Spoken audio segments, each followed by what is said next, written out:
એકતારામાં અમે એક બીજો પ્રયત્ન એ કરીએ છીએ, અહીંયા ધર્મ, નાત, જાત અને સરહદો મિટાવીને ગાવાની કોશિશ કરતા હોય છે. પાનબાર મંડપ મેળા પછી કરવા નહીં રે પાનબાર, કારણ કે એ છે અધૂરિયાના કામ, એ જે કામ. ઓશો રજનીશજી એક જગ્યા કહે છે કે પરમાત્માનું પહેલું વહેલું જે નામાકરણ થયું એ શબ્દ કે રામ. ભજન ફોર્મ એવું નથી કે કાલ સવારે હું લખવા બેસું સરખા પ્રાસ પાછળ મેળવું, ભજન ના થાય, થઈ ન થાય, કવિતા થાય. હા કવિતા થઈ શકે.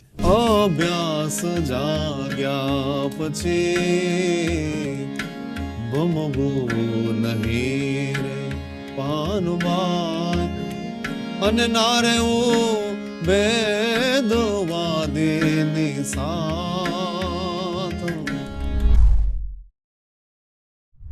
આના પર મને એક ગંગા સતીના ભજનની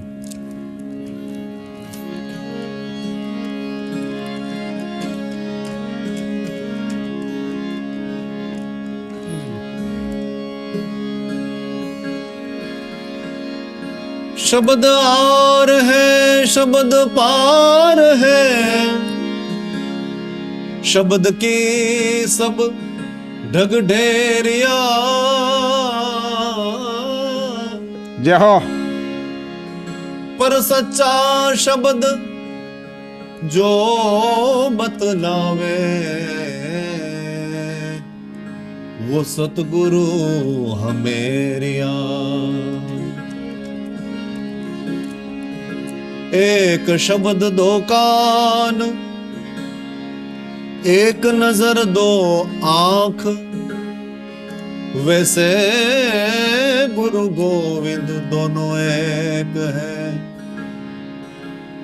तू भीतर झांक सके तो जा. वाह, क्या बात.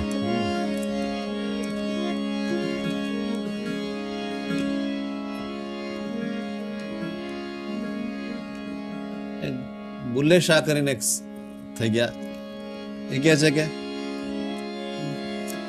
પડ પડ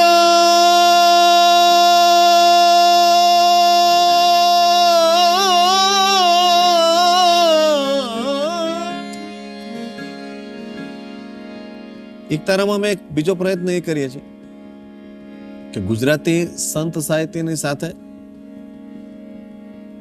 બીજા અલગ અલગ પ્રાંત, પંજાબ હોય, સિંધ હોય, આ બાજુ મિડલ ઇસ્ટની સભ્યતાના કઈ સુરો હોય, બંગાળ, તો અહીંયા ધર્મ, નાત, જાત અને સરહદો મિટાવીને ગાવાની કોશિશ કરતા હોય છે.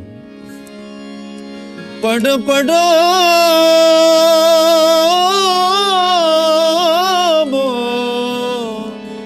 મો પડ પડ इलम किताब फाजिल होया, ते नाम रखा लिया काजी. વાંચી વાંચીને કદાચ કે કાઝી ની ઉપાધિ મળી જશે.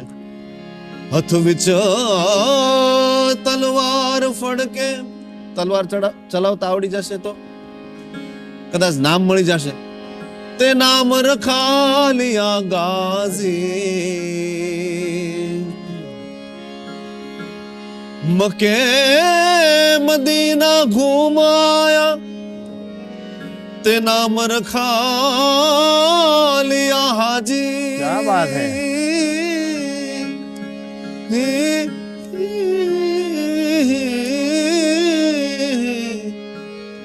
बुल्ले शाह उन्नो की કર્યા એનું શું કરું, જે તું યાર ના રખ પાયા રાજી.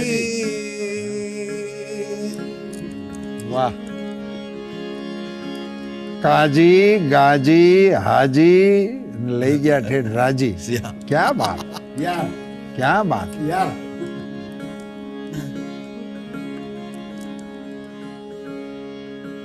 પાનબાય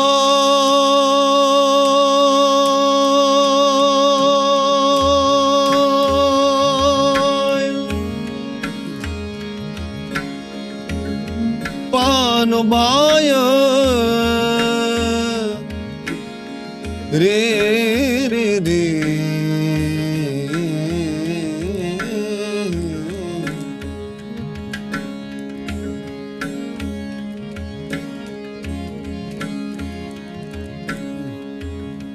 મને એવું લાગે કે આ અંતરા ગંગા સતી ખાલી પાનબાઈ ને કે છે એવું નહીં, પણ મારી જેવા ગાયક ને પણ એક ઈશારો કરે છે કે તારો વિષય છે ને બહુ પછી મંડપ મેળા બાજુ નહીં લઈ જતો.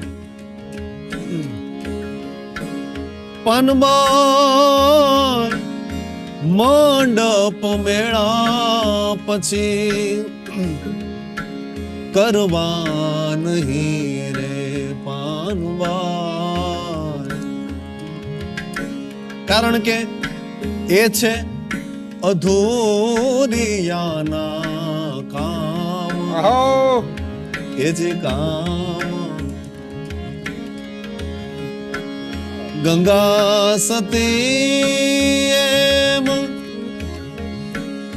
બોલ્યા રે પાનબાઈ, ગંગા સતી એમ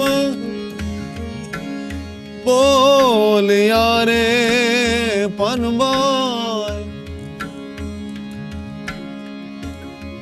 જેને બાળવા હોય પરિપૂર્ણ મારા રામ, હે રામ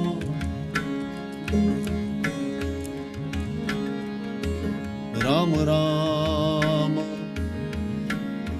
રામ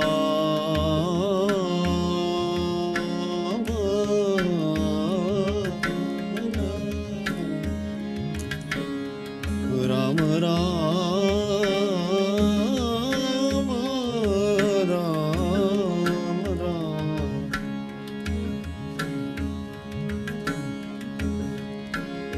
બાળવા હોય પરિપૂર્ણ રામ.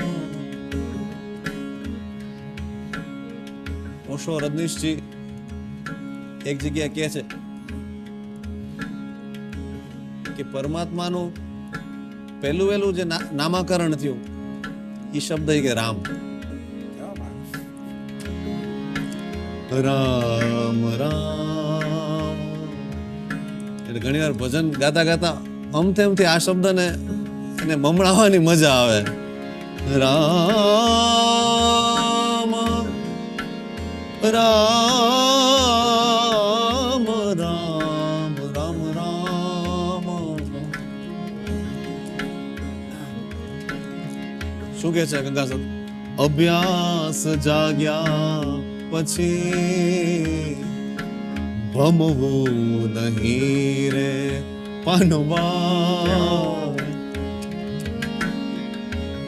એ જ ના રહેવું ના રહેવું ના રહેવું ભેદવાદની સાથ, એ સાથ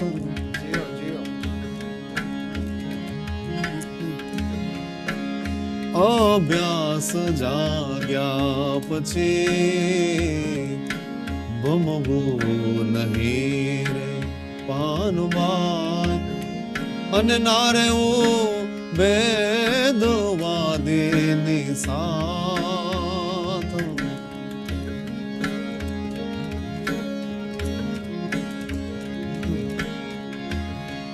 ને કાયમ રહેવું પછી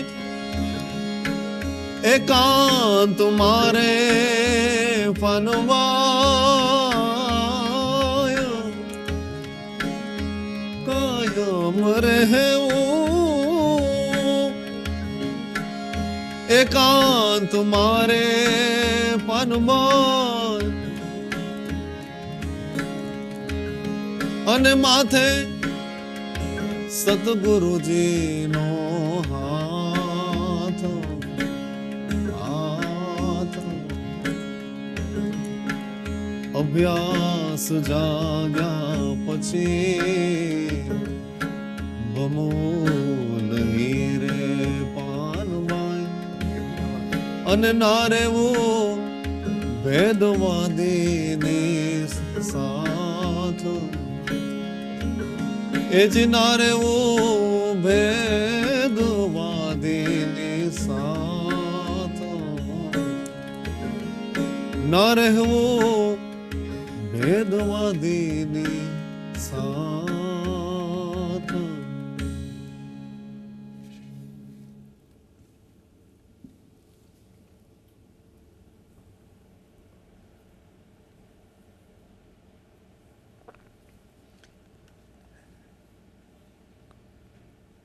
ગંગા સતીની વાણીને જે ભાવથી હાર્દિકભાઈ લઈ આવ્યા, આપણને કોઈ અગોચરની અંદર યાત્રા કરાવી દીધી. એટલી સરસ રીતે એમણે ઉતાર્યું. આપણે તો આ 2026માં બેઠા છીએ. એવા કાળખંડમાં પણ એક પળ માટે ભજનની મોજ શું કહેવાય એ આપણને સાક્ષાત કરાવી શકે છે. ગંગા સતી એક એવું માતૃશક્તિનું પ્રતીક છે આપણે ત્યાં. એક ગ્રામ્ય મહિલા, એક સંપૂર્ણ ગ્રામ્ય માતા, સંપૂર્ણ આધ્યાત્મિકનો સાર. આપણા જેને તમે ઉપનિષદો કહી શકો, ગીતા જ્ઞાન કહી શકો, અને એનું જે આખું આપણું સંસ્કૃત વાંગ્મય છે, એમાં વ્યાસજીએ અદ્ભુત આપણને રસ્તાઓ બતાવીને આપેલા છે. પણ એ બધા શ્લોકોની સંખ્યા લાખોમાં છે. પછી ભાગવત હોય કે આપણું રામચરિત માનસ હોય કે વાલ્મીકી રામાયણ હોય કે એની પછી થયેલા ઉપનિષદો હોય, પુરાણો હોય, એ બધામાં જે કંઈ કહેવા માટેનો આધ્યાત્મિક પ્રયાસ થયો છે એને આટલી સરળ ભાષામાં ભાષાંતરિત કરવું એ કોઈ ભાષા વૈજ્ઞાનિકનું કામ નથી. કોઈ ભાષાવિદનું આ કામ નથી. કોઈ સંસ્કૃતનું અત્યંત જ્ઞાની માણસ હોય અને એનું ગુજરાતી કરે તો એને એમાં કંઈ ભૂલ ના પડે. એ અદ્ભુત ભાષાંતર કરી શકે, પણ ભાવાનુવાદ ન થાય. મેઘાણીજીને હું યાદ કરું તો સમબડીઝ ડાર્લિંગ નામનું એમનું કાવ્ય છે, પણ એની અંગ્રેજીની એની જે કંઈ ભાવકો હશે પણ એ કંઈ કોઈના લાડકવાયાની તુલનામાં ના આવે. કોઈના લાડકવાયા જે શબ્દ છે, હવે આપણને એમ કહેવાનું થાય કે આનું ફરીથી અંગ્રેજી કરવું જોઈએ, અથવા તો આનું હવે બીજી ભાષામાં ભાવાનુવાદ થવો જોઈએ. સુના સમદરની પાળે જે કર્યું છે, તો એ પ્રકારના ભાવાનુવાદ થયા છે કે એની ભસ્માંકિત ભૂમિ પર એ ભાવાનુવાદ શક્ય જ નથી. મને નથી લાગતું કે એ ભાષા ટુ ભાષા છે. એમાં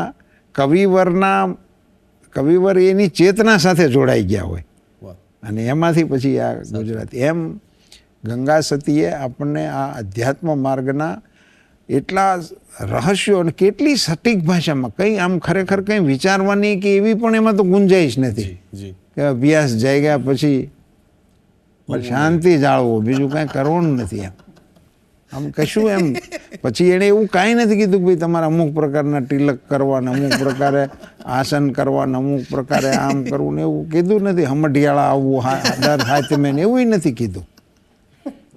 માતાજીએ કીધું કે શાંતિ જાળવો. એટલે આટલી સરળ વાત હું નથી માનતો કે અધ્યાત્મના ક્ષેત્રમાં કોઈ કરી હોય. બીજો પણ એક મારો મત છે હાર્દિકભાઈ, કે અધ્યાત્મ ક્ષેત્રના ઘણા સોર્સ છે.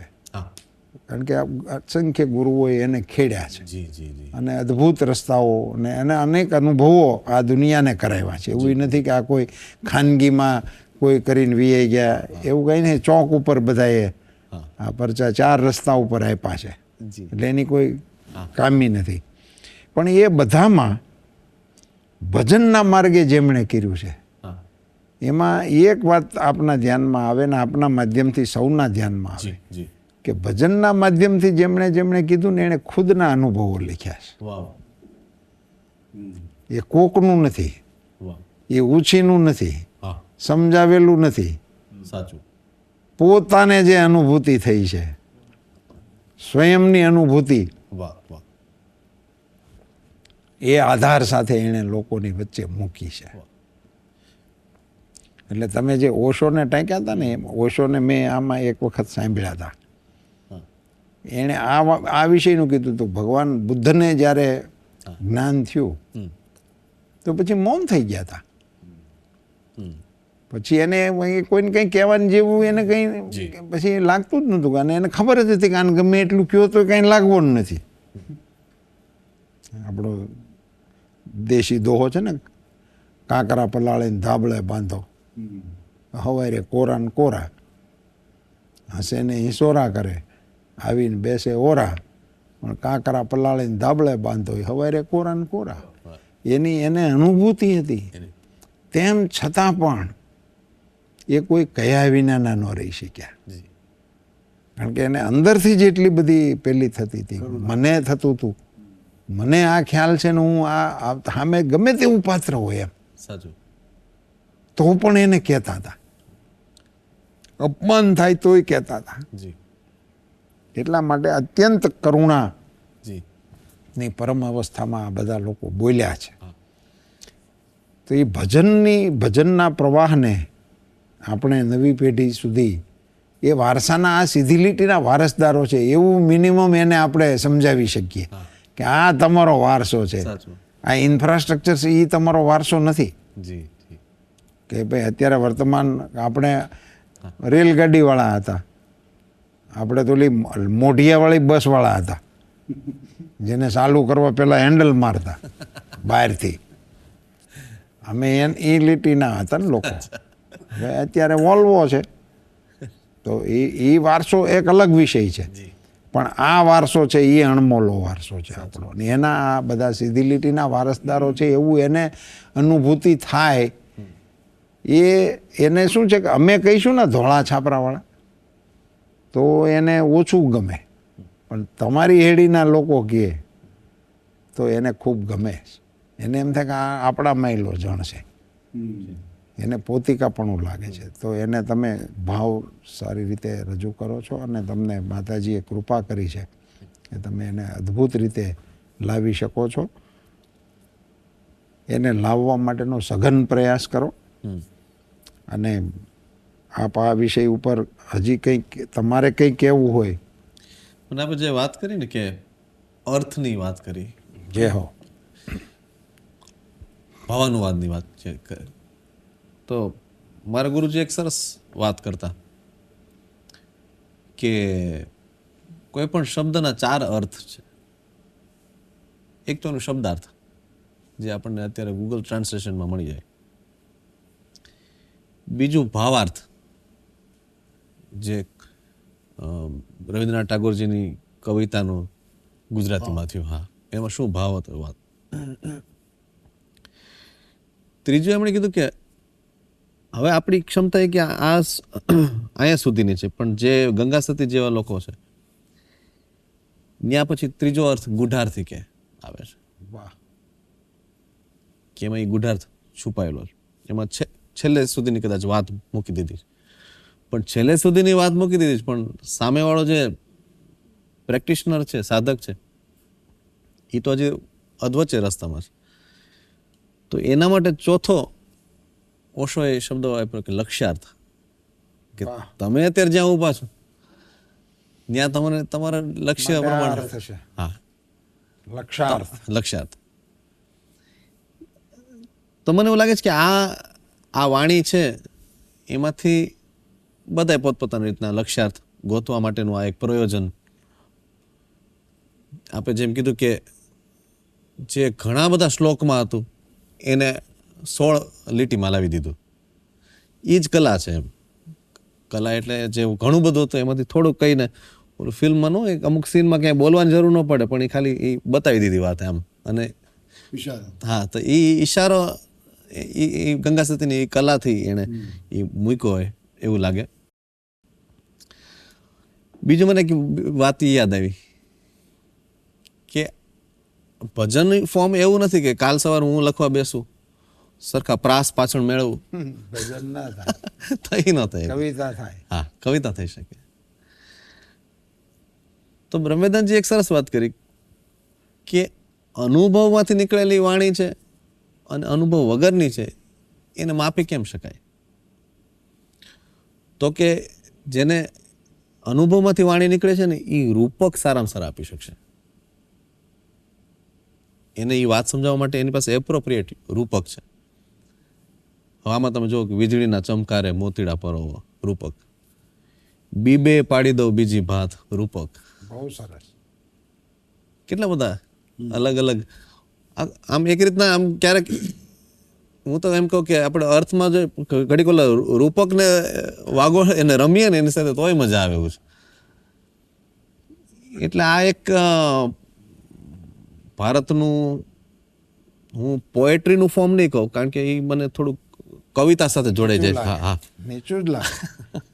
કવિતા કરતા ભજનનો દરજ્જો ઘણો ઊંચો છે. પણ ચાલો એમ કહું કે ગુઢાર્થ અને કલાનો સંગમ વાળી આ કંઈક વાત છે કે એ કંઈક એવું છે કે જેમાં તમે એ અંદર જાઓ તો તમને એના અલગ અલગ અર્થ મળે, રૂપકો સાથે રમવાની મજા આવે. સાખીમાં કંઈક 4 જ લીટીમાં કંઈક અલગ વાત છે. અને છેલ્લા 6-7 વર્ષથી જ્યારથી આ વધારે પ્રયત્ન એકતારા નામે હું ચાલુ કર્યો છે તો આ રમકડા સાથે રમવાની મજા આવે છે અને બધા યુવાનો જોડાતા જાય છે. ને યુવાનો માં આ વિષય આવે હા, એ હું તો એમ માનું છું કે સાંપ્રત સમયની મોટી સિદ્ધિ કહેવાય અથવા તો સાંપ્રત સમયમાં એ ઐશ્વર્ય દેન કહેવાય કે આ સમયમાં જ્યારે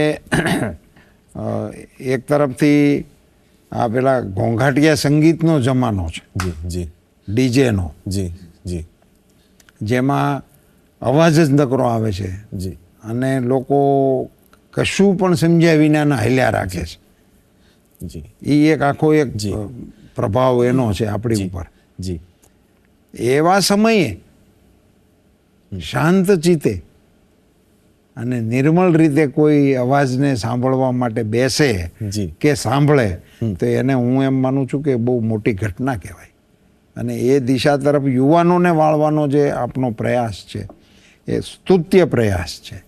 એટલા માટે કે આપણું જ છે પણ આપણે એનાથી દૂર છીએ. જી, એ વારસો તો આપણો છે જી, જી, પણ આપણે એનાથી દૂર છીએ. જી. હમ આહુઆએ સહરા, હમ આહુઆએ સહરા,